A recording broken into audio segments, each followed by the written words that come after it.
Is there something going on? Is David wrestling with something this morning? Wednesday morning, January 29th. First time.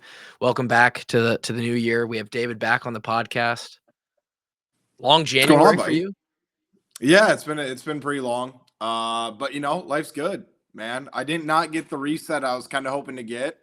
Obviously with everything going on, but I got plenty of time in the future to do it. So What's going we'll on? keep with it.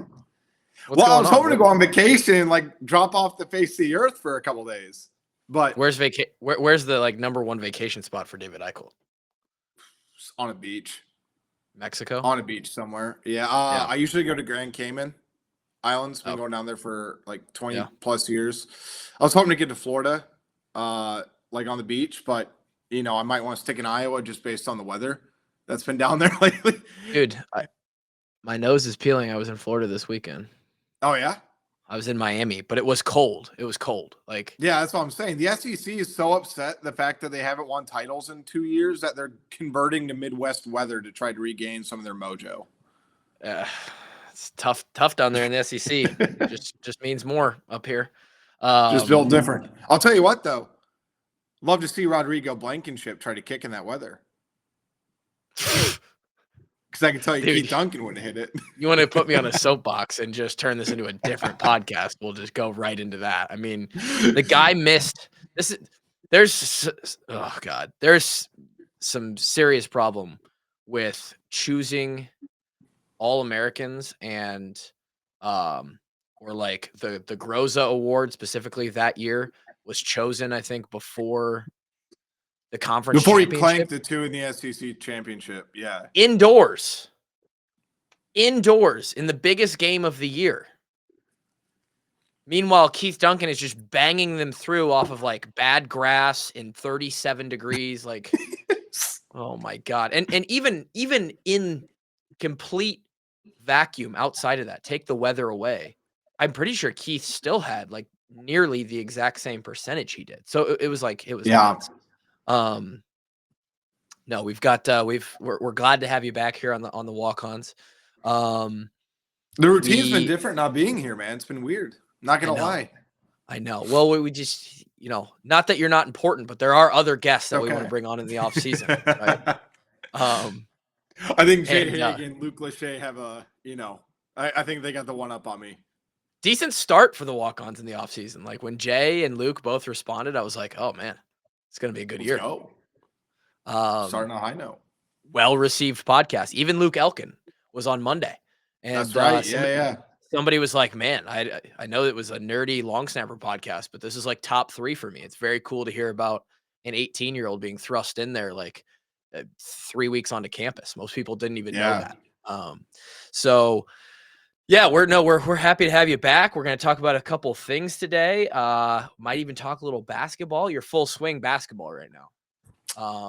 Things are that's why I didn't get the break. I think kind of given everything with the women's team and obviously the men's team, and we could probably do a whole podcast on what's going on with the men's team right now. But I know nothing about basketball in the sense that like I can stand here and talk to the people and give them valuable information. I am on the same level of them as just like speculation, and I see scores and them, put out certain performances against teams.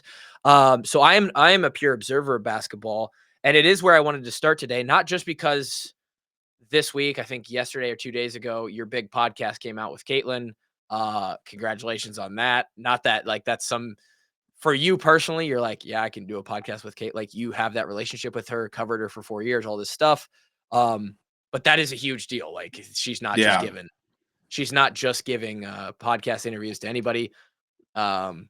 I had somebody bring that up to me, like, because people are making full YouTube reactions to the podcast. Like, oh yeah, like People Magazine picked it up. Like, this went way bigger than I thought it was going to be, dude. So, I'd love your opinion on this.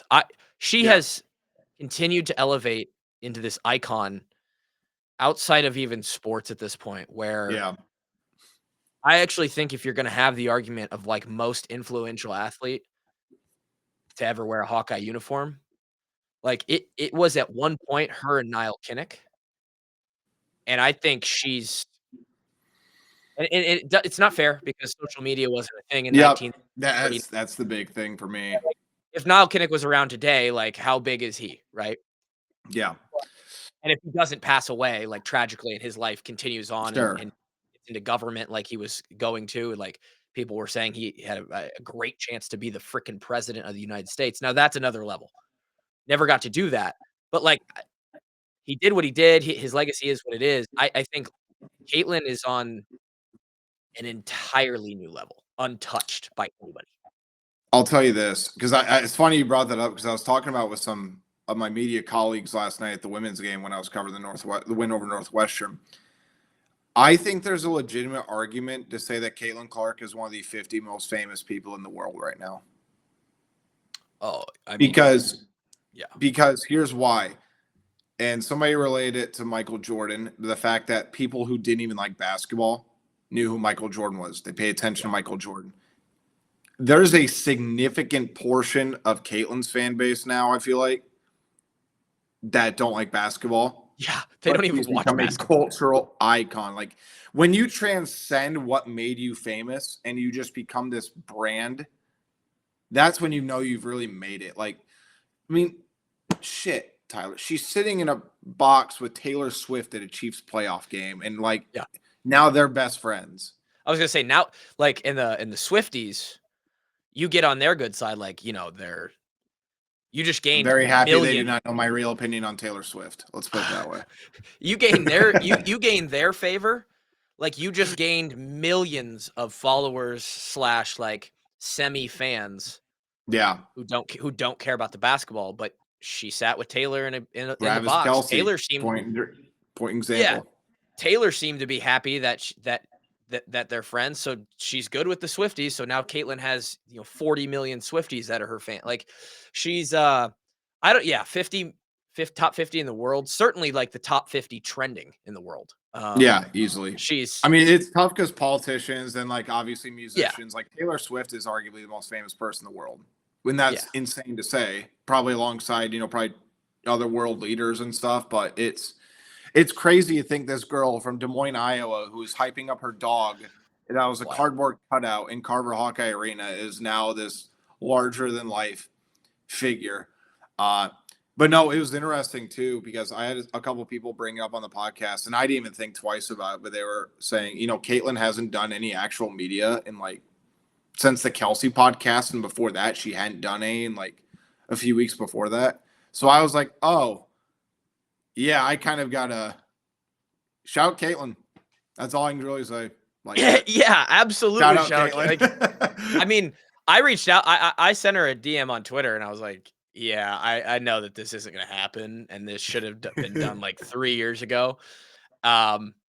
If you ever want to come on the podcast, we'd love to have you for like 20 minutes, even. Like our fans would love to hear from you, but I understand you've elevated yourself. The jersey retirement is 4 days from today. That's Sunday. Yeah, it's gonna be Sunday at 12:30, and it's gonna be insane. Yeah, like I think it's gonna be a top 3 atmosphere that's ever been in Carver, and that is for the USC game. Which Juju Watkins coming to town. Yeah, they're 4th in the country or something like that right now. Yeah, and their second best player just got cleared off injury. So I mean, they're loaded. Great. Like it's they're loaded, and everybody kind of knows that. And I think Juju Watkins is gonna come in and be extremely competitive. Like she's gonna want to come into Carver and drop 40. I mean she's which is such a sick. Like if you're a competitor, sweet. You go into somebody else's jersey retirement like ceremony and. They're catching the Hawks at a decent time, a decent year. Like this has turned into it may be unfair for me to say it. You could reclassify it if you want. I would call a rebuilding year for Iowa. And Jan said it herself too. I mean, before the season, because she knew the expectations were going to be just extremely unrealistic, considering that the fact that they just made 2 national championship games. Yeah. I think you were hoping probably as a fan that you could just reload. It's just when you have a nuclear bomb, you can't just reload a nuke, right? And so like we're working with great weapons still. Not to get militaristic here, but they're not Caitlyn. They're not Caitlyn. They're not Kate Martin, who's doing her own thing, balling and unrivaled, and like she's got Yeah. her own Yeah.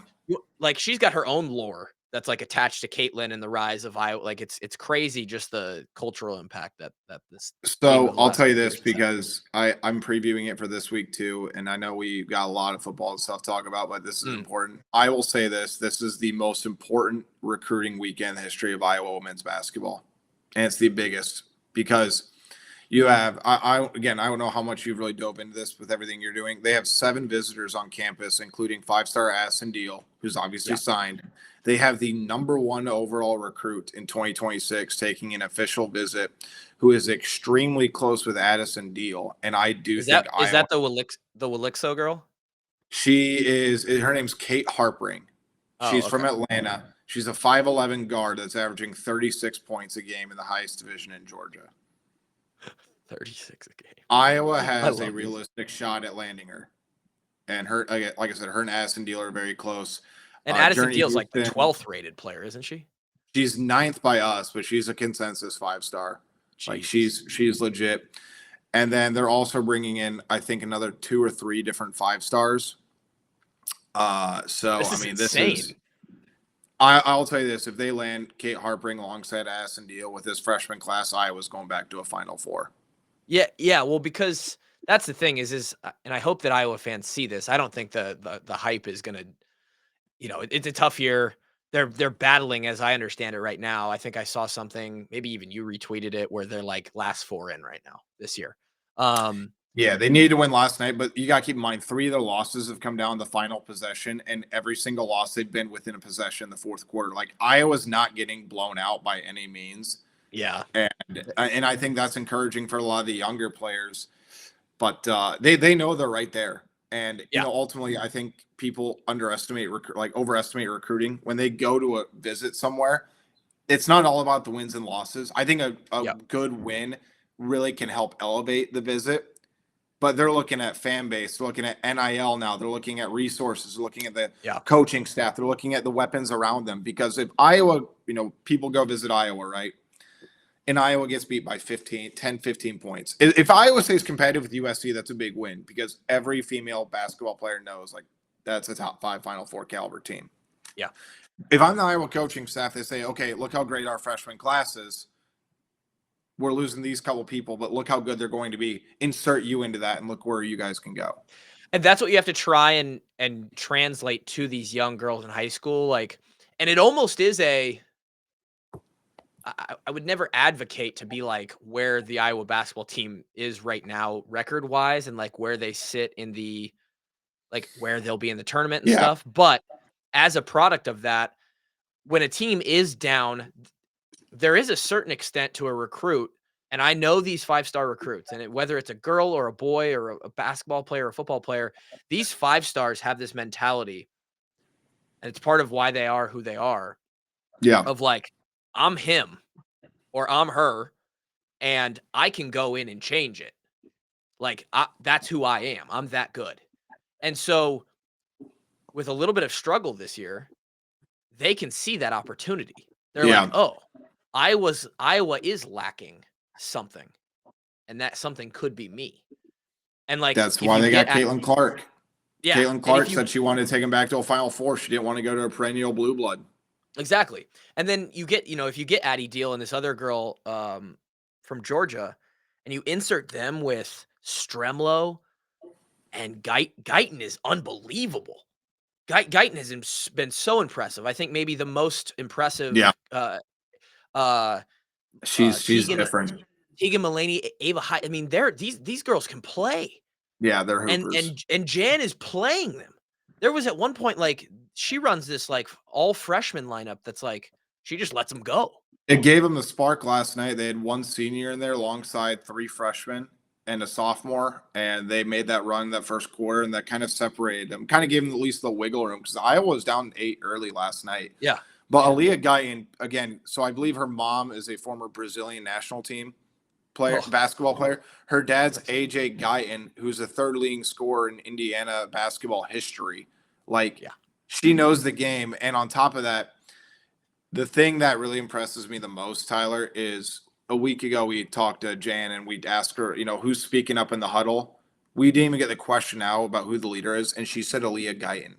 You have a freshman who wasn't fully cleared until November 26th because she tore her ACL her senior year of high school. So she didn't get to do fall, like any practice with them whatsoever, wasn't fully cleared till the season actually started. And then you go in there on a team that has seniors who've been to 2 Final Fours and have won 3 Big Ten tournament titles. And you say, hey, yeah, this freshman's one of the biggest leaders on the team. Like, that's got to be so encouraging. And I know people are thinking about, oh, that's bad for the short term. Don't think that way at all. Because No. Jan knows this. Jan is so smart. And this is why I try to convey to people.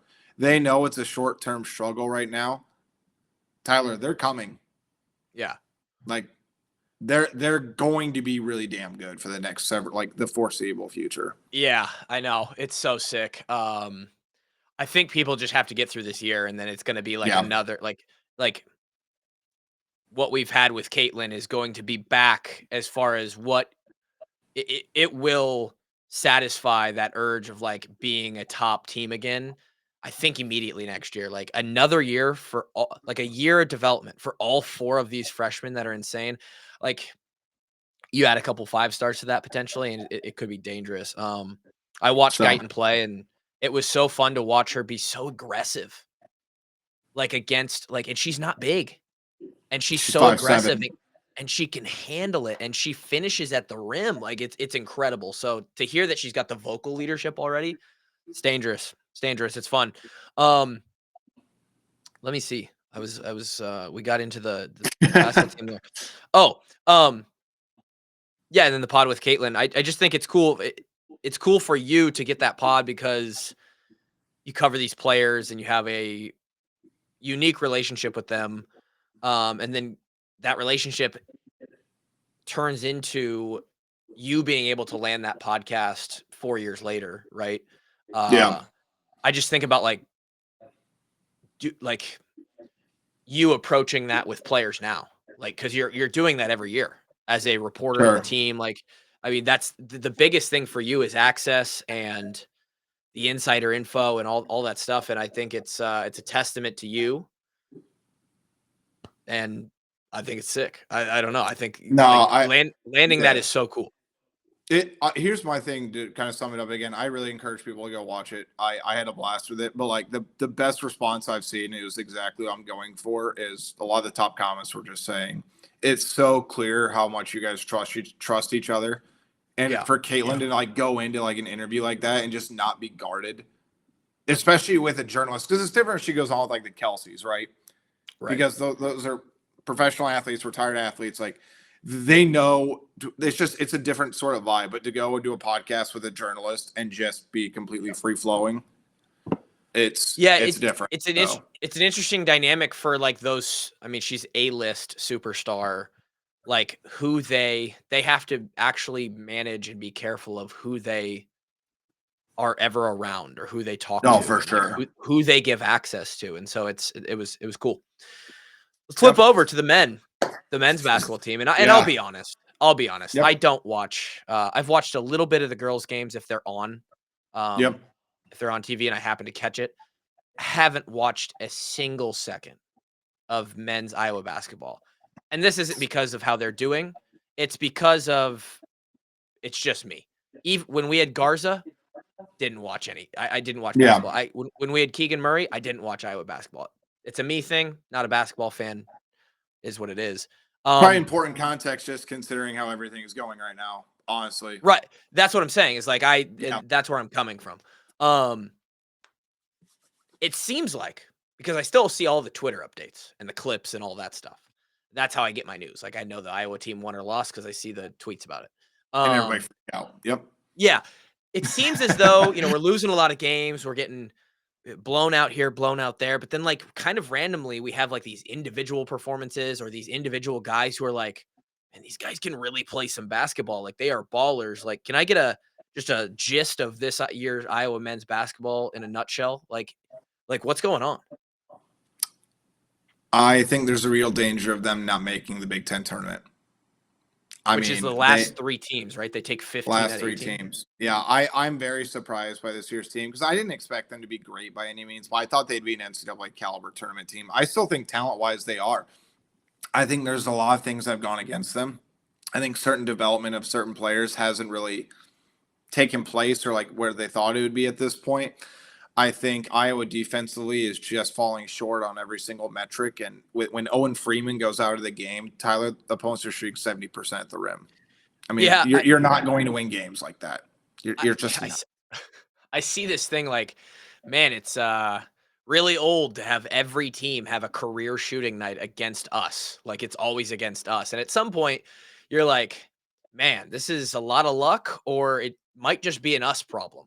Um, That's yeah. and After the USC game, I said people need to realize the Wisconsin game when they gave up 21 threes to 116. Like that's a career night. Iowa's defense was not good, but at some point, like people still have to miss. Like right, right, Wisconsin just wasn't missing sure. whatsoever.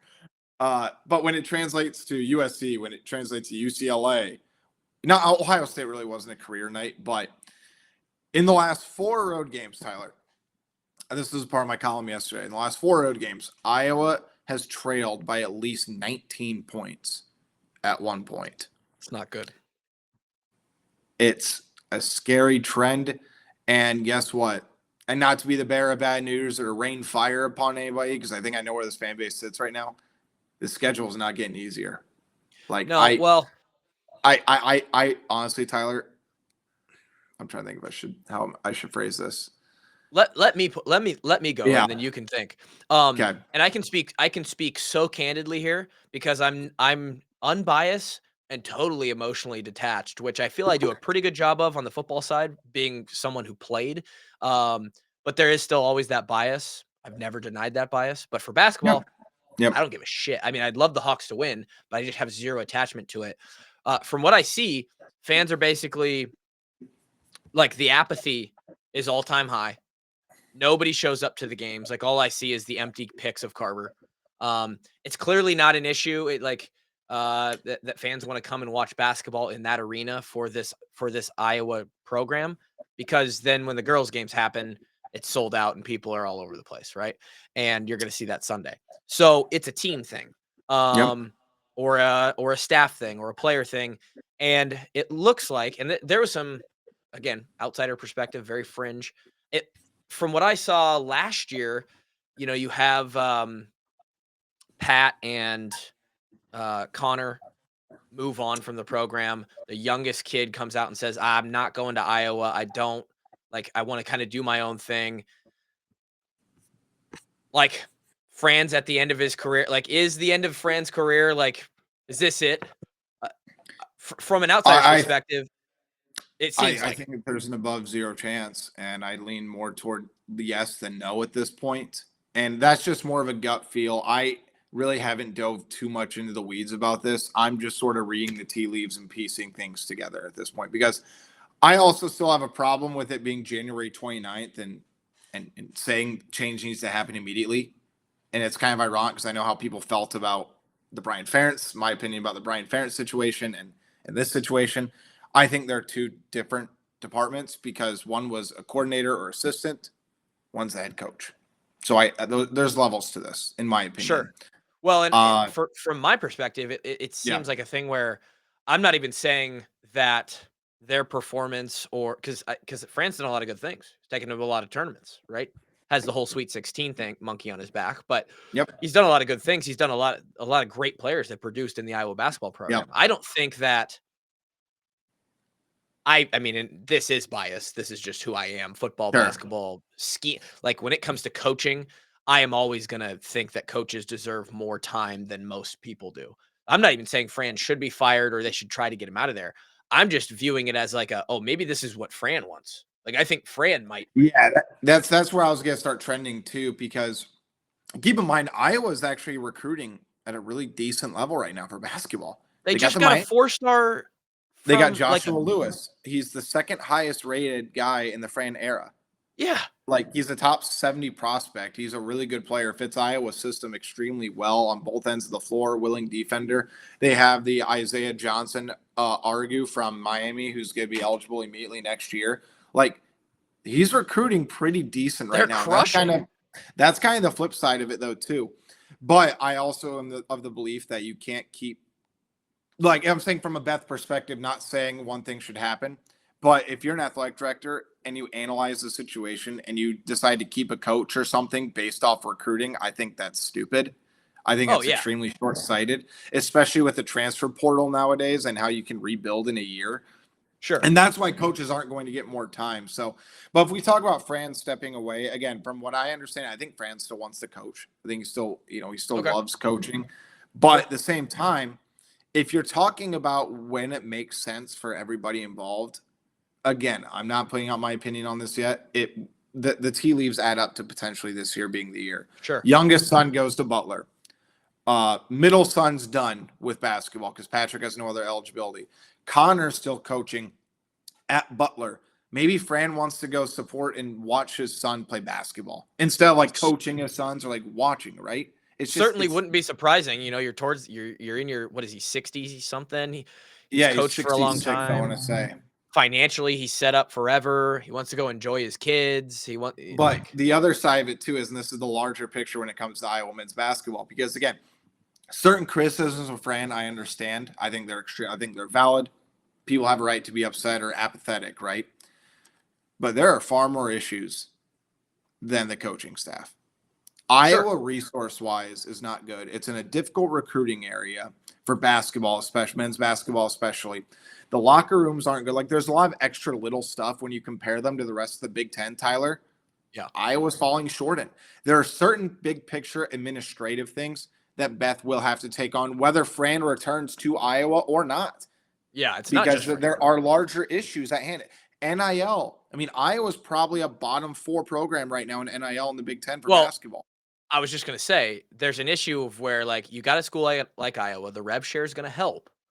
Yes. But when Caitlin comes in and does her thing, and now we care about Iowa women's basketball, like, I mean, if you're asking me, I'm giving just as much or more to the women right now. Like, you got to feed the golden goose, brother. For some people, but I'm kind of leaning toward the same boat as you. If you have a chance to elevate yourself as a blue blood of a sport, which, by the way, is probably the fastest surging sport in college athletics. Yep. I think you get out ahead of the curve, and I'll tell you, Beth would be the one to probably push that envelope a little bit. She seems like that type. Feed the golden goose, David. Feed the golden goose. And that's Iowa basketball. There's no doubt. Like, if you're looking at this from a macro perspective, you have very, very few chances to establish yourself as a quote unquote blue blood. Yep. That's a very strong term. Iowa men's basketball, it's there's establishment a long there. Way to go. Kansas, North Carolina, Duke. Like, UConn. We're not breaking through there. You could give us $100 million, and I don't think we break through there. Women's basketball on the rise. Not very many programs where you're like, hey, that's the standard. And Iowa could become one of those if they get through this year. You give them money, they get a couple 5 stars, and for the next decade, we're a Sweet 16 team every single season. That's where you feed the money. Here's what I'll say too about the men's program, and this is kind of what I've hung my hat on for the past few weeks, probably at least since that Minnesota loss, maybe a little bit before that, right? An angry fan base is far superior to an apathetic fan base, because anger implies emotion and care and love for something. Yeah. Apathetic is what it is. Yeah. We're not emotionally invested at this point. And I think that's when the scariest thing is going to come at the end of this season, whether it be Fran having to make a decision, whether it's Beth having to make a decision, or maybe Iowa rips off 8 straight and we aren't having this conversation.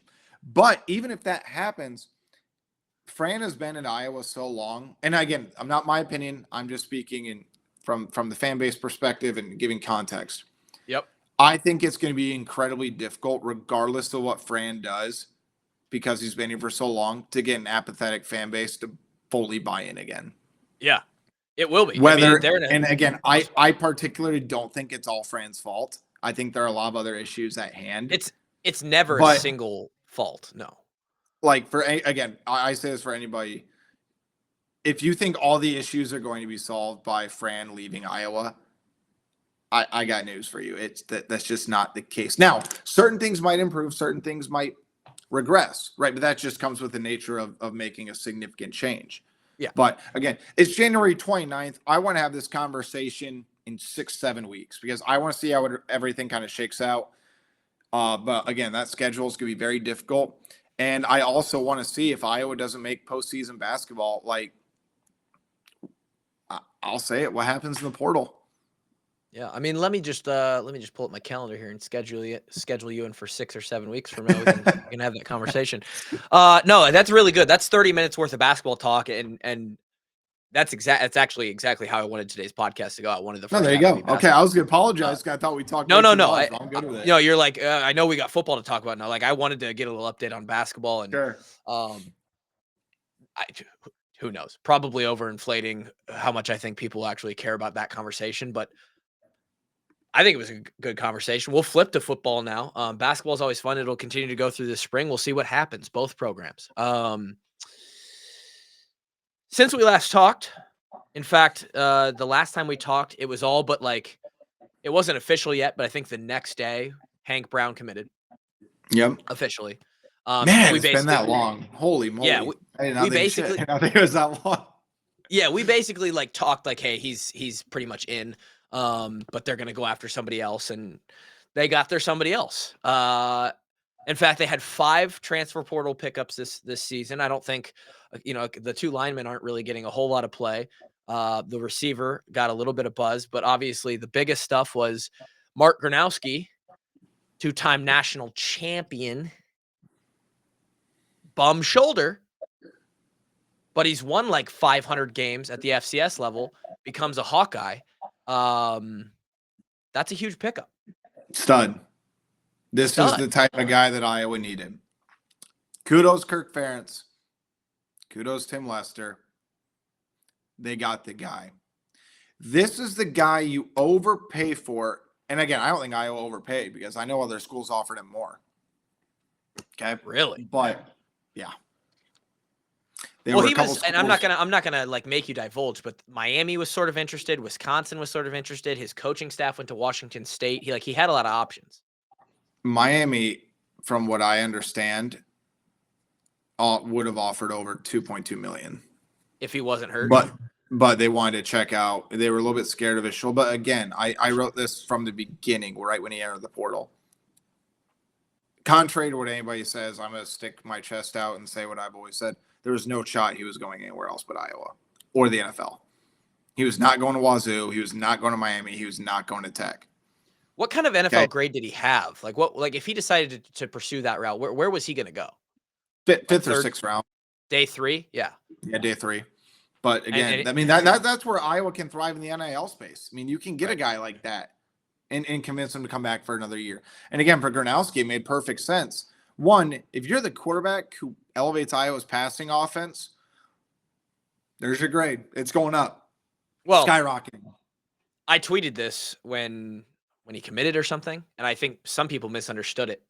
By no means do I think Mark Gronowski will be like, I suppose he could be, going to be hard in 1 year.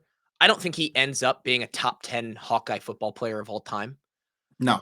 I do think that because of where the program is right now, go back to that apathy thing with the offense and like, hey, we're really trying to dig this thing out of a massive hole that we should have never been in the first place.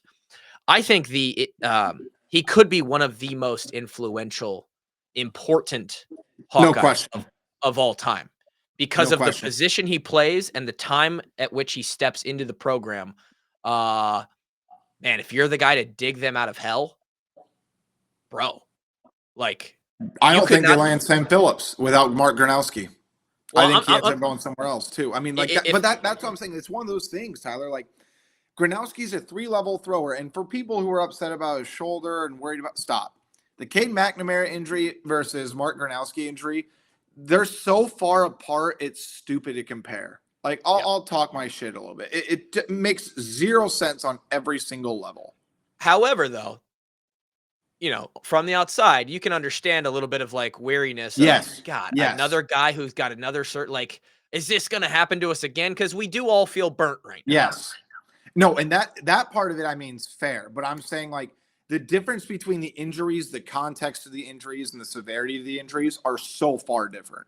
Sure. And that's where I'm going. But as far as, like, Iowa fans being a little bit nervous because they have an injured quarterback, yes. I'm not going to argue against it. You're right to feel that way. No question. But two things are important. One, Cade McNamara's leg was shredded. Like, let's call it what it was. He had a huge rehab to do before he even got to campus, and obviously everything that happened during his first year, we saw all that. Gronowski played with his bad shoulder all year, and guess what? Still pretty damn good. Yeah, it was great. Still really good. So that's kind of where I'm going with that. Is now he's going to be healthy. Now he's going to be ready to go. And on top of that, he ran a similar system at South Dakota State. Yeah. Right. He ran a similar style offense. So this is not a Cade McNamara situation where he has to go in, learn a new system, etc. And on top of that, too, Gronowski's legs are fine. He can go through progressions. He can go through the footwork. He won't be throwing a football. Yeah. Big I like that. If you're going to get nitpicky about it, I like that the injury was upper body and it wasn't major. Yes. Versus lower body, because what we're looking for on the Iowa court, like, yeah, you got to throw the ball, but like, we're not throwing it 50 times and a game, and you're not throwing it downfield. Like, we're not just taking shots. Where, like, we would be concerned about, like, someone with a shoulder injury who we need to come in and throw 20 bombs a game, right? He just has to be serviceable. Like Stratton or Sullivan showed flashes of, like, just be serviceable. But with your legs, and that's what we love about Brendan Sullivan, hey, extend the play. Like, be an athlete. And those seem to be fine, although he did have an ACL earlier in his career. But lower body-wise, he seemed to be sturdy for the last 3 years at South Dakota State. Remember his first game post-ACL was that 7-3 game at Iowa. Yeah. So I know some people are worried about that as far as what he can do at the FBS level. I would caution you again not to buy into that because, number one, I think he just got cleared like a couple weeks before that. Number two, he only played 1 year. Number three, do you remember that fucking defense he had to go against? Yeah, he went against the third best defense in the country, potentially in the argument for one of Iowa's best defenses all time. Yes.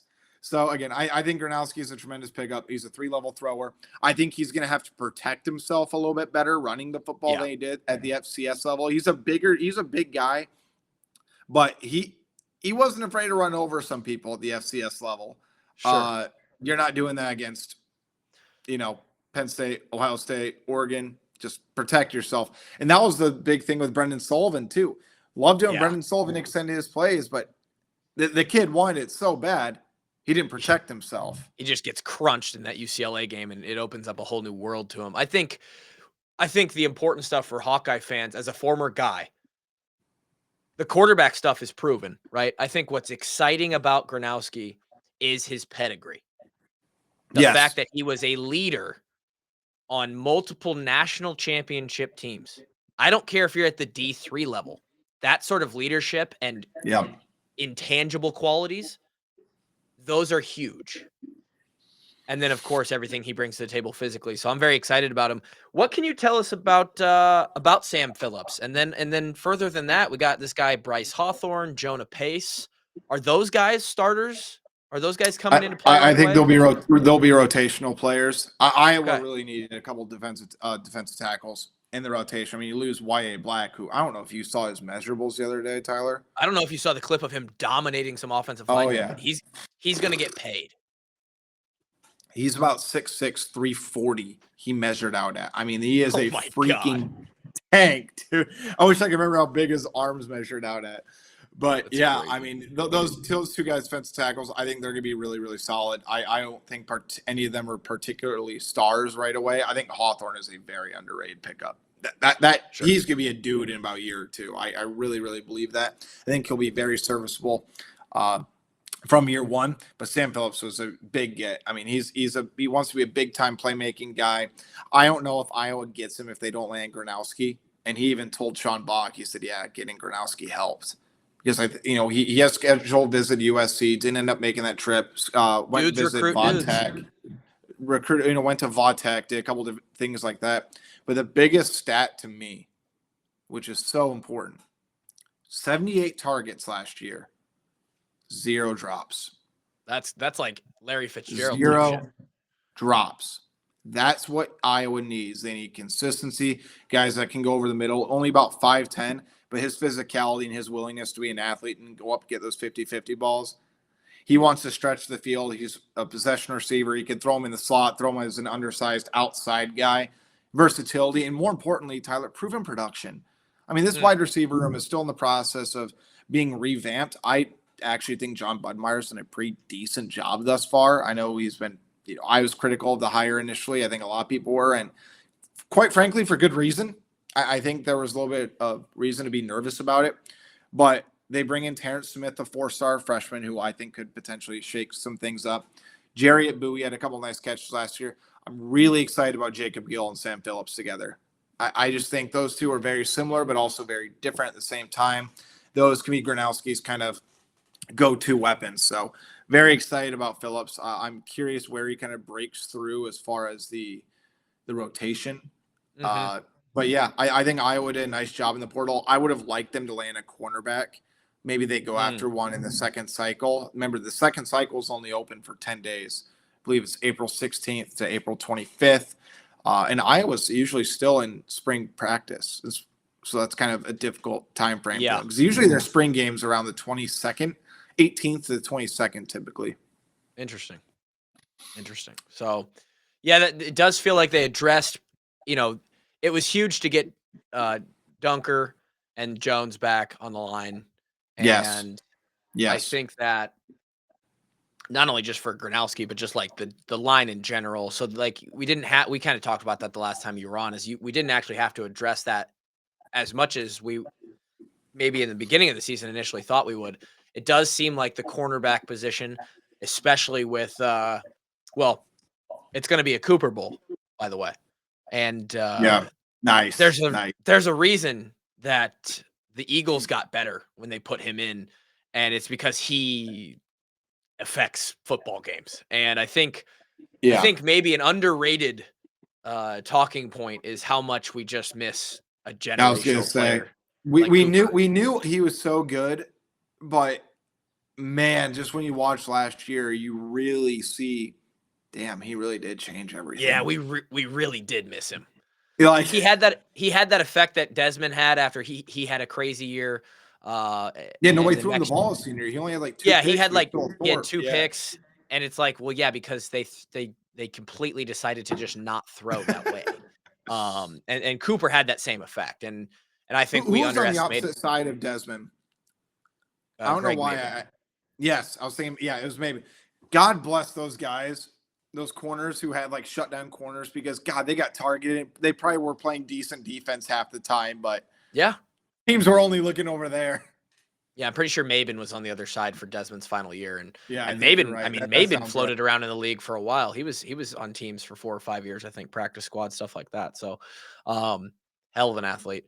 We'll see. It's again one of those things with Phil and the defense where you're like, they're gonna find somebody. Somebody's gonna reload. Like, I really, really want to see Cam Buffington, dude. Like, just everywhere. Like, I love their linebacker class. I love the linebackers they have in that room.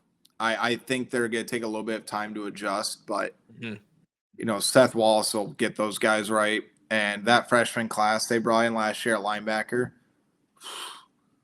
they've got dudes. They got dudes. Like, the best athletes of Iowa always end up in the Iowa linebacker room, and it's just like, oh God, it's unbelievable. And outside of Iowa, but if they can figure it out in the secondary and just shore some things up, just get a little bit better. I mean, X is back, right? Again, one more year. X is back. He had to come back.